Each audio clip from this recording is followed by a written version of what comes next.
फैल रहा है। भक्ति और धर्म का मतलब लोग यही समझते हैं कि बस हमारी कुछ इच्छाएं पूरी हो जाएं, मैं जैसा चाह रहा हूं वैसा हो जाए,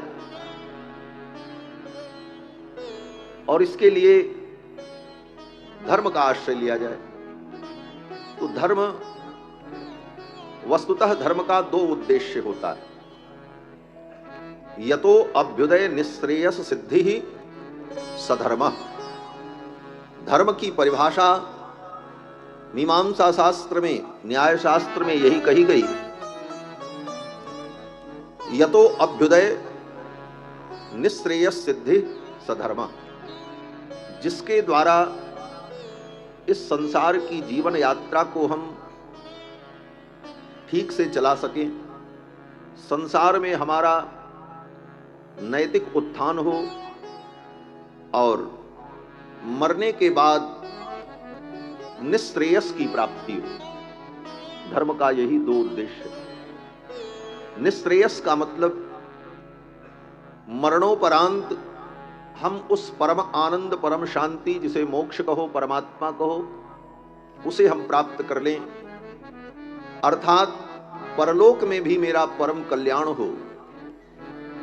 इसी का नाम निःश्रेयस है। तो संसार में हमारी नैतिक उन्नति, हमारे जीवन में दिव्यता और इस संसार से जाने के बाद उत्तम गति, यही धर्म का उद्देश्य है। और यह धर्म क्रियात्मक और एक साक्षात धर्म की जो आत्मा है वे भगवान श्री राम। मूर्तिमान धर्म भगवान श्री राम। रामो विग्रहवान धर्म। महर्षि वाल्मीकि कहते हैं कि राम जी साक्षात धर्म के विग्रह हैं। धर्म के मूर्तिमान स्वरूप भगवान श्री राम। इसीलिए भगवान श्री राम का चरित्र परम धर्ममय है। और राम जी के चरित्र को सुनकर हमें धर्म का बड़ी ही सरलता से, सहजता से बोध प्राप्त हो जाता है। तो भगवान से हमारा कोई संबंध हो, यद्यपि जितने संबंध जीव के हैं सब भगवान से ही। संसार के जितने संबंध हैं वो संबंध तो अल्पकालिक हैं और बदलते रहते। संसार में आज जो माता पिता हैं, कुछ वर्षों बाद वो माता पिता नहीं रहेंगे, और फिर दोबारा जन्म होने पर फिर कोई दूसरे माता पिता हो जाए। आज जो भाई बंधु हैं, फिर अगला जन्म होने पर कोई दूसरा भाई बंधु मिलेगा। इस तरह से संसार में आज तक जितने संबंध हमारे आपके थे, हैं, आगे होंगे, वो सब संबंध अनित्य हैं, एक भी अस्थाई नहीं। लाखों करोड़ों जन्म में इन जीवों ने कितने माता पिता बदले, कितने भाई बंधु बदले, लेकिन आज तक कोई साथ नहीं दिया, सब छूट गए और किसी को कुछ याद भी न रहा। इसका क्या मतलब है? इसका यही मतलब है कि संसार के जितने संबंध हैं वे संबंध अस्थाई नहीं। इसीलिए भक्तों ने कहा, महाराज हे प्रभु, असली माता पिता बंधु भाई तो आप हो। इसीलिए भगवान की स्तुति करते हुए कहा जाता है, त्वमेव माता च पिता त्वमेव बंधुश्च गुरुस्त्वमेव, त्वमेव विद्या द्रविणं त्वमेव सर्वं मम देव देव। इस स्तुति में यही कहा जाता है कि ये सारे संबंध आपसे ही हैं। भक्त प्रार्थना करता है भगवान से कि ये सारे संबंध हमारे जो हैं, ये सच्चे संबंध तो आपसे ही। लेकिन लोग समझ लेते हैं कि आपसे भी है, थोड़ा सा अंतर है। वस्तुतः इस श्लोक का, इन पंक्तियों का अर्थ यही है, ये मेरे सारे संबंध हे प्रभु आपसे ही हैं। लेकिन स्तुति करने वाला व्यक्ति सोचता है कि संसार में तो हमारा जो संबंध है ही है, भगवान से भी है। ये हम भावना करें।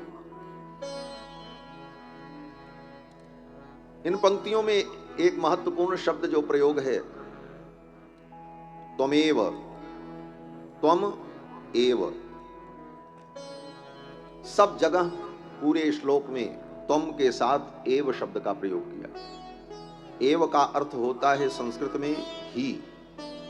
त्वमेव माने तुम ही माता हो। त्वमेव बंधु, आप ही बंधु हो। गुरुस्त्वमेव, गुरु भी तुम ही हो। इस श्लोक में जितने त्वम शब्द हैं, उन त्वम शब्द के साथ सर्वत्र एव शब्द लगा हुआ है। यही इस श्लोक का गांभीर्य, यही श्लोक के गांभीर्य अर्थ को प्रकट करने की विधा है। तो भगवान से ही सारे संबंध हमारे नित्य हैं, लेकिन उन संबंधों को हम भूलकर संसार के संबंधों को ही सत्य मानकर उसी में जीते रहे, चलते रहे, और अंत में वे सारे संबंध छूट जाते। भगवान से हमारा संबंध हो,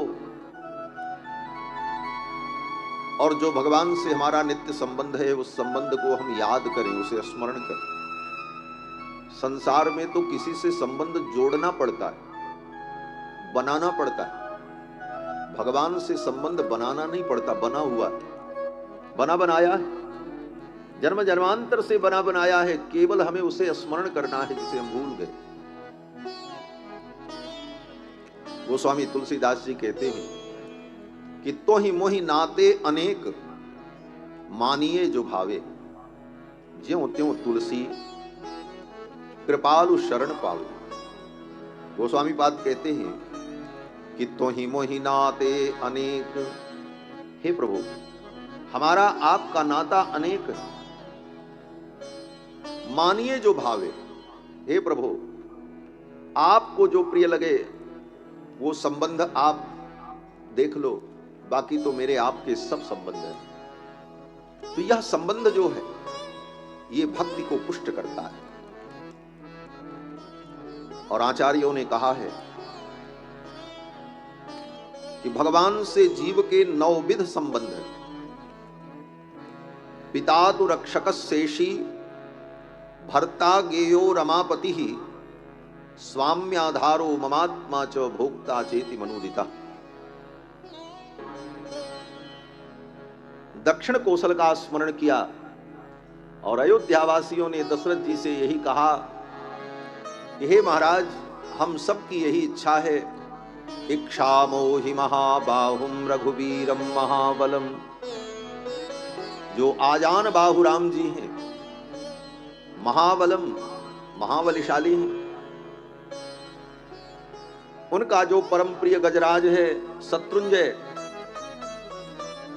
जो दक्षिण कौशल के महाराज ने अपने भांजे को उपहार में दिया है, उसी गजराज की पीठ पर राम जी विराजमान हो और पूरे नगर में उनकी शोभा यात्रा निकाली जाए और राम जी का राज्याभिषेक हो, ये हम देखना चाहते हैं। ये अयोध्यावासियों ने कामना की। इक्षामो हि महाबाहुम रघुवीरम महाबलम, गजेन महतायांतम रामम छत्रावृताननम। तो राम जी से जो संबंध प्रिय लगे उस संबंध से भगवान का चिंतन करें। मोहि तो ही नाते अनेक मानिए जो भावे, ज्यों त्यों तुलसी कृपालु शरण पावे। भगवान श्री राम परम तत्व है, वेद वेद्य हैं, और भगवान श्री राम ही एकमात्र समस्त प्राणियों के आश्रय। श्री राम शरणम समस्त जगताम, रामम विना का गति, रामेण प्रतिहन्यते कलिमलम, रामाय कार्यं नमः। रामात्रस्यति काल भीम भुजगो, रामस्य सर्वं वशे, रामे भक्ति रखंडिता भवतु मे। रामत्वमेवाश्रयः। श्री वेदव्यास जी महाराज कहते हैं, श्री राम शरणम समस्त जगताम, सृष्टि के समस्त प्राणियों के एकमात्र शरण रक्षक भगवान श्री राम। ये बात हमको आपको भी समझ लेनी चाहिए। समय रहते शास्त्रों को सुनकर, महापुरुषों की वाणी को सुनकर हृदय में यह दृढ़ कर लेना चाहिए कि राम जी के अलावा कोई हमारा रक्षक नहीं है। श्री राम शरणम समस्त जगताम, राम जी सबके रक्षक हैं, चाहे वो विद्वान हो, चाहे मूर्ख हो, चाहे धनपति हो, चाहे दरिद्र हो, चाहे रोगी हो, चाहे स्वस्थ हो, सबके एकमात्र रक्षक भगवान श्री राम। श्री राम शरणम समस्त जगताम, रामम बिना का गति, राम जी के बिना कोई गति भी नहीं। कहां जाओगे? राम जी के चरणों के अतिरिक्त कोई गति जीव की नहीं, कहां जाओगे?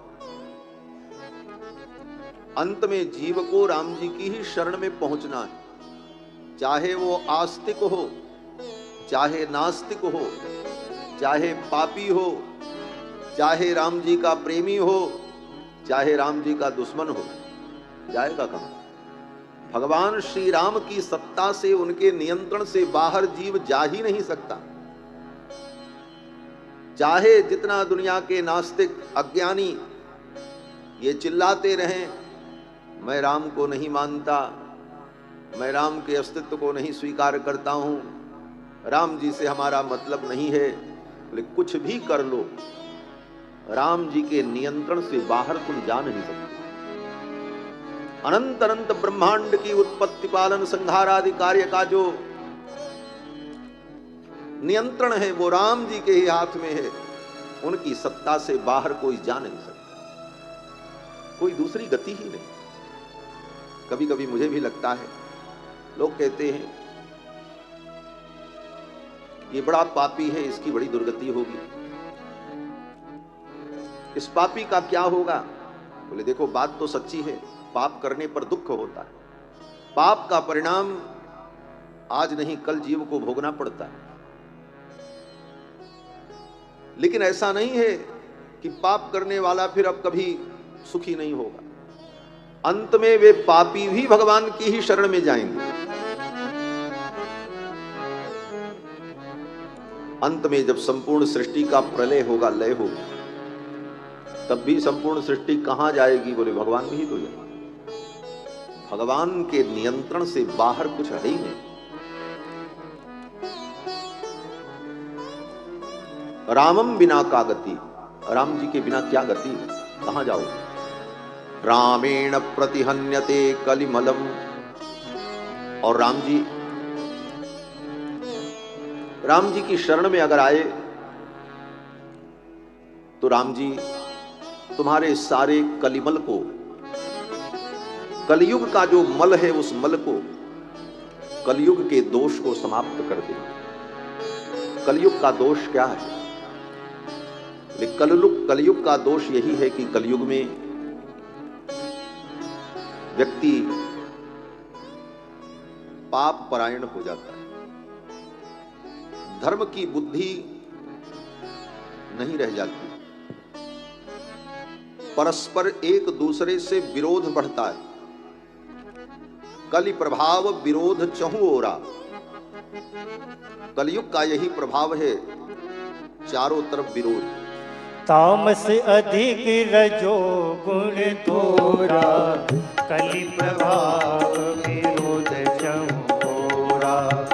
तामस अधिक रजो गुण थोरा, कलि प्रभाव विरोध चहुओरा। कलि प्रभाव विरोध चहुओरा, कलि प्रभाव विरोध चहुओरा। कलयुग में सतोगुण कम होगा, तमोगुण ज्यादा होगा, और दूसरा प्रभाव विरोध चहुं ओरा, चारों तरफ विरोध हो। बाप का बेटे से विरोध, बेटे का बाप से विरोध, भाई का भाई से विरोध, मित्र का मित्र से विरोध, पड़ोसी का पड़ोसी से विरोध, सत्ता में बैठे हुए लोगों का भी एक दूसरे से विरोध।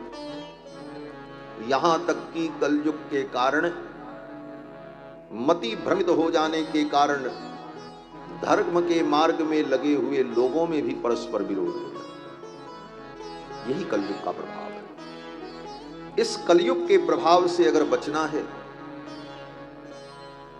तो एक ही उपाय है, राम जी की शरण में आ जाओ। रामेण प्रतिहन्यते कलिमलम रामाय कार्यं नमः। इसके लिए क्या करना होगा? वेद व्यास जी कहते हैं राम जी को प्रणाम कर लो बस। राम जी बड़े उदार हैं। एक बार अगर कोई राम जी को श्रद्धा भाव से प्रणाम कर ले तो फिर राम जी उसे अपना मान लेते हैं, ये मेरा है। यद्यपि राम जी सबको अपना ही मानते हैं, सब पर मोर बराबर दया। भगवान कहते हैं सब पर मेरी दया है, सब मेरे ही हैं। लेकिन अगर कोई अंजलि मुद्रा करके राम जी को प्रणाम कर ले तो इतने मात्र से राम जी उसको अपना मान लेते। रामाय कार्यं नमः। ये अंजलि मुद्रा बड़ी विचित्र मुद्रा है। अंजलि परमा मुद्रा क्षिप्रम देव प्रसादिनी। ये अंजलि मुद्रा भगवान को तुरंत प्रसन्न कर देने वाली। एक बार प्रणाम करने मात्र से भगवान उसे अपना मान लेते हैं। सकृत प्रणाम किए अपनाए। एक बार राम जी को प्रणाम जो कर ले तो राम जी उसको अपना लेते। कितनी बड़ी महत्ता है। इस अंजलि मुद्रा के ऊपर बड़े बड़े विद्वानों ने बड़े बड़े व्याख्यान लिखे। कितना महत्व है इस अंजलि मुद्रा का। आचार्य चरण कहते हैं कि त्वदंग्रिमुद्दिश्य कदापि केनचित्। आपके चरणों को उद्देश्य करके कोई भी व्यक्ति कभी भी कहीं भी कैसे भी यथा तथा वापि सकृत कृतोंजलि, जैसे तैसे भी आपको अंजलि बांध ली और प्रणाम कर लिया, तदैव मुष्णात्य शुभान्यशेषतः। उसके जीवन के जो अशुभ हैं, जो पाप हैं, वो समाप्त हो गए। शुभानि पुष्णाति न जातु हीयते। और उसके जीवन में शुभ और मंगल आने लगता है। तो भगवान को एक बार प्रणाम करने से, वेदों ने तो यहां तक कहा कि भगवान को केवल प्रणाम कह दिया जाए, इतने मात्र से भगवान उस जीव को अपना मान लेते। वेद में मंत्र आया, अग्ने नय सुपथाराये अस्मान देवव्युनानि विद्वान् जुयोध्यस्मज्जुहुराणमेनो भूयिष्ठां ते नम उक्तिं विधेम। वेद ने कहा, हे अग्नि, भगवान के लिए अग्नि शब्द का प्रयोग किया। हे अग्नि, ये संबोधन है परमात्मा के लिए। ये जितने शब्द हैं देवताओं के नाम, ये सब भगवान के ही नाम हैं। अग्नि माने भी भगवान, इंद्र माने भी भगवान, शिव माने भी भगवान। जितने देवताओं के नाम हैं ये सब भगवान के ही नाम हैं। अग्नि का मतलब अग्रे नयति इति अग्नि ही, जो जीव को उत्कर्ष की ओर ले जाते हैं, इसीलिए उस परमात्मा का नाम अग्नि। अग्ने नय। वेदों ने प्रार्थना की, हे अग्नि देवता, हे अग्नि स्वरूप को धारण करने वाले तेजोमय परमात्मन, नय, मुझे ले चलो। अग्ने नय। सुपथाराये, सुंदर मार्ग से, जिस मार्ग में कंटक न हो, जिस मार्ग में कोई बाधा न हो, उस मार्ग से हे परमात्मन मुझे ले चलो। वस्तुतः जीव स्वयं किसी मार्ग पर चलकर भगवान के चरणों तक नहीं पहुंच सकता, भगवान ही उस जीव को लेकर के जाए। यही भक्ति का चरमोत्कर्ष है, यही भक्ति का परम सोपान है। तो वेदों ने कहा अग्ने नय सुपथाराये, सुंदर मार्ग से आप मुझे ले चलो और मैं तो केवल आपको प्रणाम कर सकता हूं। नम उक्तिम विधेम, ये नमस्कार की उक्ति, उक्ति माने वचन, मैं केवल वचन से आपको नमस्कार कर पा रहा हूं। नम उक्तिम विधेम, लेकिन हे परमात्मन ये नम उक्ति जो है वो भूयिष्ठाम, बहुत बड़ी उक्ति है। भूयिष्ठाम, भूयिष्ठाम का मतलब एक नमस्कार से आप प्रसन्न हो जाते हैं। और इस नमस्कार में कितनी शक्ति है, कितनी महिमा है। इस नमः उक्ति से सदा सदा के लिए आप प्रसन्न हो जाते हैं। तो भगवान को प्रणाम कर ले हम, रघुनाथ जी इतने से ही संतुष्ट हो जाते। रामात प्रस्यति काल भीम भुजगो, ऐसे राम जी से काल भी डरता है, क्योंकि राम जी काल के भी काल है। परमेश्वर कालहु कर काला, राम जी तो काल के भी काल हैं। रामस्य सर्वम वशे, सब कुछ राम जी के ही वश में, हमारे आपके वश में कुछ नहीं। हमारे आपके वश में होता तो हम लोग जो चाहते वही होता, लेकिन कहां होता है। हम आप जो चाहते हैं वो नहीं होता, जो राम जी चाहते हैं वो होता है।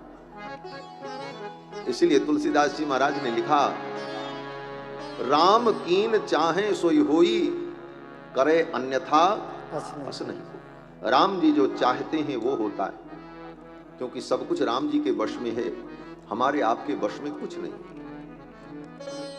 तो फिर हमारे आपके वश में क्या है, हम क्या कर सकते हैं। तो वेदव्यास जी कहते रामे भक्ति रखंडिता, राम जी में हमारी भक्ति हो, हम राम जी को भजें। भक्ति क्या है, भक्ति भक्ति भक्ति सुनते हैं, लेकिन भक्ति का क्रियात्मक रूप क्या है। ऐसे तो मंदिर में भी जाना भक्ति है, कथा सुनना भी भक्ति है, भगवान का नाम लेना ये भी भक्ति है, संतों की सेवा करना ये भी भक्ति है। ये सब भक्ति की ही कोटि में है। और राम जी ने सबरी मैया को जब भक्ति का उपदेश दिया, सबरी की भी ये जन्मभूमि है छत्तीसगढ़, सबरी नारायण भगवान का मंदिर है। एक बार सबरी नारायण में मैंने कथा की थी, आज से लगभग 15 वर्ष पूर्व, श्री रामायण की कथा। तो सबरी मैया को भगवान ने जब भक्ति का उपदेश किया है तो ये सब कुछ कहा, ये सब भक्ति है। प्रथम भगति संतन कर संगा, दूसर रति मम कथा प्रसंगा, गुरुपद पंकज सेवा, तीसर भगति अमान, चौथी भगति मम गुण गण करई कपट तजिगान, मंत्र जाप मम दृढ़ विश्वासा, पंचम भजन सुवेद प्रकाशा, छठदम शील विरत बहुकर्मा, निरंतर सज्जन धर्मा। ये सब भक्ति है। लेकिन ये कौन सी भक्ति है, कहते हैं ये नवधा भक्ति है। इसको नवधा भक्ति कहते हैं। नवधा का मतलब भक्ति तो एक है, लेकिन उसके 9 प्रकार हो गए। 9, एक ही भक्ति 9 भागों में विभक्त हो गई, इसलिए उसका नाम है नवधा। संस्कृत व्याकरण में एक सूत्र है, संख्या विधार्थे धा प्रत्यय होता है। किसी एक वस्तु को कई भागों में कर दिया जाए